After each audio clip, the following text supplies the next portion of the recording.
YCP నేతలు ఓటమి వెనుక కారణాలను జీర్ణించుకోలేకపోతున్నారు. ఓటమి పైన తమ మనసులోని అభిప్రాయాలను వెల్లడిస్తున్నారు. జగన్ పైన విశ్వాసం వ్యక్తం చేస్తూనే జరిగిన పరిణామాలపైన ఆగ్రహం వ్యక్తం చేస్తున్నారు. వైఎస్ మరణం తర్వాత తమను వైసీపీలోకి రావాలని ఆహ్వానించిన వారే తమను బలిపశువులను చేయటం ఏంటని మండిపడుతున్నారు. ఆస్తి తగాదాలుంటే కోర్టులో చూసుకోవాలని, తమను పతనం చేయటం ఏంటని వైఎస్ కుటుంబాన్ని నిలదీస్తున్నారు. వైసీపీ ఓటమిలో వైఎస్ కుటుంబ సభ్యులే భాగస్వామ్యులు కావటం పార్టీ నేతలకు రుచించటం లేదు. జగన్ లక్ష్యంగా షర్మిల చేస్తున్న రాజకీయం పార్టీకి నష్టం చేసిందనే ఆగ్రహం వారిలో కనిపిస్తోంది. ధర్మవరం మాజీ ఎమ్మెల్యే కేతిరెడ్డి వెంకట్రామిరెడ్డి ఓ ఇంటర్వ్యూలో షర్మిల తీరుపైన కీలక వ్యాఖ్యలు చేశారు. తాజాగా పేర్ని నాని సైతం కేతిరెడ్డి వ్యాఖ్యలను సమర్థించారు.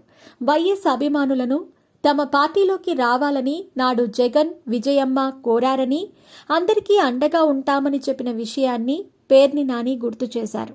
జగన్ పైన అక్రమ కేసులు పెట్టి జైలుకు పంపిన సమయంలో షర్మిల, విజయమ్మ తనలాంటి వారికి భరోసా ఇచ్చి పార్టీలోకి తెచ్చారని చెప్పుకొచ్చారు. వైఎస్ఆర్ కుటుంబాన్ని నమ్ముకొని లక్షలాది మంది పార్టీలోకి వచ్చారని పేర్ని నాని పేర్కొన్నారు. ఆస్తుల తగాదాలుంటే కోర్టులో పరిష్కరించుకోవాలని సూచించారు. నమ్ముకున్న వారిని బలిపశువులను చేస్తారా అని ప్రశ్నించారు. ఇది ధర్మం, నీతి కాదని వ్యాఖ్యానించారు. మీ కుటుంబ వ్యవహారాల కోసం ఇంతమందిని పతనం చేస్తారా అంటూ ఆగ్రహం వ్యక్తం చేశారు.